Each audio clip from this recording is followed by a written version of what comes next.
Hello दोस्तों, नमस्कार। स्वागत है आप सभी का इंजीनियर्स अड्डा के ऑफिशियल प्लेटफॉर्म पर। आप सबको पता है कि यूपीपीएससी एई का प्री हो चुका है, अब बारी है मेंस की। तो बहुत ऐसे बच्चे हैं जो क्वालिफाई कर रहे हैं, मैं बता दूं, जिनके 120 प्लस होंगे ना, वो क्वालिफाई कर जाएंगे, क्योंकि जो अटेंडेंस थी वो 40% ही थी। भाई मेरे, बहुत अच्छी अपॉर्चुनिटी होती है, इससे अच्छी अपॉर्चुनिटी शायद ही आपको मिले। याद रखिएगा, इतनी बड़ी अपॉर्चुनिटी है कि बता नहीं सकता मैं आपको। और आपको पता है कि अभी नॉन टेक्निकल वाला पोर्शन तो फिनिश हुआ है, अब आपकी बारी है। अब बारी के मतलब कि अब आपका ऐसा है जिसमें कमांड होगा। उसका डिटेल सिलेबस क्या है, क्या स्ट्रेटजी रहने वाली है, परफेक्ट स्ट्रेटजी, जहां से आपका सिलेक्शन होगा। मैं भी इसका 3 बार इंटरव्यू दे चुका हूं सर, तो डरने की बात नहीं है। किस तरीके से क्या करना है, सारे पॉइंट्स यहां पर मैं आपको डिस्कस करने वाला हूं आप लोगों के साथ। चलो सर, सबसे पहले मैं आपको एग्जाम पैटर्न बताता हूं कि एग्जाम पैटर्न में क्या क्या है यहाँ पर।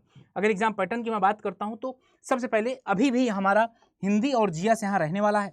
हिंदी और जीएस रहने वाला है, और जीएस तो अच्छे लेवल पर पूछी जाती है, तो आपने देख लिया होगा।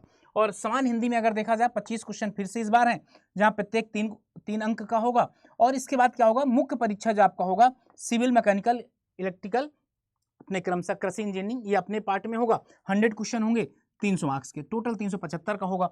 और यहाँ पर देखा जाए समान अध्ययन होगा। समान अध्ययन में XYZ सब कुछ शामिल है, जीएस, जी के, करंट अफेयर सब कुछ शामिल है, साइंस वगैरह सब कुछ शामिल है। कुछ भी आप यहाँ से बाहर नहीं कर सकते सर। यहाँ पर भी तो यहाँ पर ये कंफ्यूजन होगा सर, सिविल इंजीनियरिंग का पेपर फर्स्ट, पेपर सेकंड। मतलब ये कि जैसे सिविल इंजीनियरिंग की बात किया जाए तो सिविल इंजीनियरिंग के पार्ट को 2 पार्ट में डिवाइड कर दिया गया। आधा सिलेबस यहाँ आएगा, आधा सिलेबस यहाँ आएगा सर। ये भी 375 का हो गया। यहाँ पर भी 2.5 घंटे का टाइम मिलने वाला है, यहाँ पर भी 2.5 घंटे का टाइम मिलने वाला है। टोटल और टोटल देखा जाए तो, और तृतीय चरण में आपका क्या हो जाएगा, पहले प्रिलिमिनरी हो गया, उसके नंबर नहीं जुड़े, फिर सेकेंडरी हो गया, मतलब मेंस हो गया आपका, फिर टर्सरी जिसको बोलते हैं साक्षात्कार इंटरव्यू। ओके, यहाँ पर ये आपका 850 मार्क्स का होगा, 850 अंक का होगा। ओके, तो यहाँ पर 850 अंक का होगा।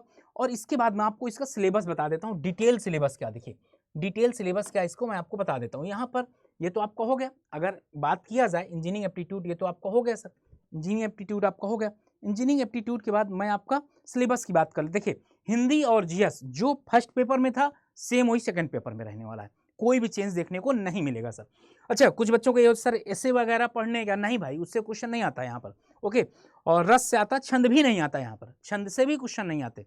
ठीक, इसके बाद देखा जाए पेपर फर्स्ट में क्या है, सिविल इंजीनियरिंग में यहाँ पर आपका स्ट्रेंथ ऑफ मटेरियल हो गया, और इंजीनियरिंग मैकेनिक्स और स्ट्रेंथ ऑफ मटेरियल।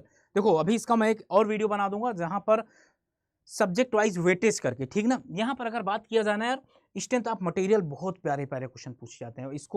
इसका पेपर का लेवल एक अच्छे लेवल पे होता है, ध्यान दीजिएगा। इसका पेपर का लेवल जो होता है ना, एक ए लेवल के पैटर्न का होता है, मतलब ESC का PYQ आपको करना ही करना है। ओके, यहाँ पर ये पूरा आपका आ जाएगा। स्ट्रेंथ ऑफ मटेरियल हो गया, स्ट्रक्चर। अब आप देख लो, एक पार्ट में तो पूरा यही भरा हुआ है, एक पार्ट में, ए पार्ट में देखा जाए केवल स्ट्रक्चरल पार्ट भरा हुआ है। और अब इसके बी पार्ट में आएंगे तो आपका स्टील आएगा, कंक्रीट एंड मैसनरी स्ट्रक्चर आएगा, और structure design of concrete masonry structure आपका हो गया। और पार्ट सी में आपका बिल्डिंग मटेरियल से सारे पार्ट आ जाएंगे। Planning and management part CPM अच्छा आता है। यहाँ पर मैं बता दूँ, देखिए सबसे जैसे लास्ट टाइम का अगर मैं बताऊँ तो आपका इन्वायरमेंट का 30 से 32% का वेटेज था, हाईवे का 25 से 26% का वेटेज था, इस तरीके से वेटेज था भाई। इरिगेशन का अच्छा वेटेज हो जाता, 100 क्वेश्चन 6 सब्जेक्ट, तो भाई वेटेज हो ही जाएगा, 6-7 सब्जेक्ट हो जाते हैं। ओके, तो फिर इसके बाद ये पार्ट वाइज डिवाइड किया गया है। फिर यहाँ पर देखा जाए तो ये आपका पूरा जियो टेक्निकल भी आपका पेपर फर्स्ट में आएगा, और पूरा जियो टेक्निकल का सिलेबस देखिए पूरा ESC का सिलेबस है। और सिविल इंजीनियरिंग पेपर सेकंड जो है आपका पार्ट ए में अगर देखा जाए एफएम का बहुत बढ़िया रोल है भाई। 18-20 क्वेश्चन आप केवल एफएम और OCF से देखने को मिलेंगे, मशीन भी कर लीजिएगा। और डायमेंशनल एनालिसिस पूरा सिलेबस दिया गया, डिटेल सिलेबस दिया गया। Okay, hydrology and water resources बेहतरीन है भाई। इरिगेशन को हम छोटा समझते हैं, लेकिन यहाँ पर विडाल रूप इसका देखने को मिलता है भाई। 10-15 क्वेश्चन यहाँ से देखने को मिल जाएगा सर, आप कोई भी चीज़ छोड़ नहीं सकते। और ट्रांसपोर्टेशन तो पिछले बार तो माशाल्लाह था, बहुत वेटेज था इसका। और यहाँ पर इन्वायरमेंट इंजीनियरिंग बहुत है, जैसे environment engineering, water supply, estimation of water demand, impurity of water and that significance, physical, chemical, biochemical parameters, BOD COD खूब आती है, वाटर सॉलिड वेस्ट मैनेजमेंट, ये इन्वायरमेंट पॉल्यूशन से खूब आता है। सर्वे अगर बात किया जाए, पूरा का पूरा सर्वे यहाँ पर आएगा। जियोलॉजी भी आती है, एक चीज़ मैं बता दूँ, जियोलॉजी के आपको 1 से 2 क्वेश्चन देखने को मिल सकता है। तो अगर जियोलॉजी देख लीजिएगा, ठीक ना, अभी आपके पास टाइम भी है। और ये तो पूरा का पूरा सिविल का था, बाकी इसके बाद मैकेनिकल का है। तो सिविल में बता दूं कि सारे के सारे सब्जेक्ट हैं, जितना भी आप सिविल इंजीनियरिंग में देखते हैं ना, XYZ सभी के सभी सब्जेक्ट यहाँ पर इंक्लूड किए जाते हैं, कोई भी ऐसा सब्जेक्ट नहीं है। और दूसरी बात, यहाँ पर न्यूमेरिकल पोर्शन बेहतरीन लेवल पे पूछा जाता है, कैलकुलेटिव पूछा जाता है। और तीसरी बात ये कि यहाँ पर जैसे स्ट्रक्चर हो गया, सोम हो गया, अच्छे लेवल के क्वेश्चन पूछे जाते हैं, मैट्रिक्स वगैरह सब कुछ पूछा जाता है। ओके, डिफ्लेक्शन वगैरह बाकायदे ड्राइव करके आंसर निकालेंगे आप। ओके, ये सब कुछ हो गया आपका, ये पूरा डिटेल सिलेबस हो गया। अब कुछ बच्चों का डाउट होगा कि सर कैसे क्या करें, कैसे क्या करें, तो मैं आपको बता देता हूँ कैसे क्या करना है सर। कैसे करना क्या है ये मैं आपको बता देता हूँ सर। देखिए, अभी आप लोगों के पास टाइम है, तो टाइम हम कह भी नहीं सकते कि हमारे पास बहुत टाइम है सर। टाइम है, थोड़ा टाइम है, ज़्यादा टाइम नहीं है। सिलेक्शन के लिए हमको ज़्यादा टाइम चाहिए होता है। यहाँ पर मैं आपको बता दूँ किस तरीके से आपको तैयारी करनी है सर। अगर मैं आपसे बात करता हूँ तो सबसे पहले आपका क्या क्लियर होना चाहिए, कॉन्सेप्ट। क्या क्लियर होना चाहिए सर, कॉन्सेप्ट क्लियर होना चाहिए पूरा, वो भी डेप्थ में, वो भी बेहतरीन तरीके से कॉन्सेप्ट आपका क्लियर होना चाहिए, पहला। दूसरी अगर बात करता हूँ यहाँ पर, दूसरा में आप ना IES का क्या कर सकते हैं, 10 ईयर का PYQ लगा सकते हैं।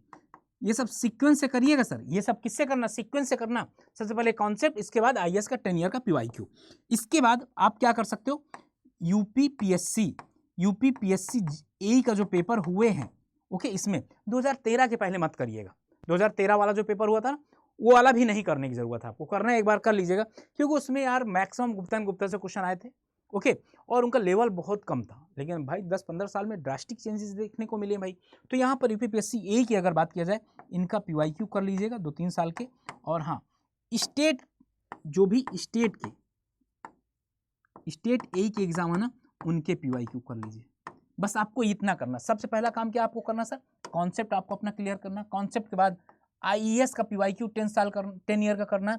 UPPSC का तो 2 ही बार का मिलेगा, 2 या 3 बार का, लेक्चरार का भी शामिल कर लोगे, 2 या 3 बार का मिल जाएगा, 500-600 क्वेश्चन। और इसके बाद स्टेट AE, जैसे महाराष्ट्र हो गया, और महाराष्ट्र के बाद आपका तमिलनाडु हो गया, जम्मू कश्मीर हो गया, इस तरीके के जो AE के पेपर होते हैं ना, यहाँ पर उसको भी हम देख सकते हैं।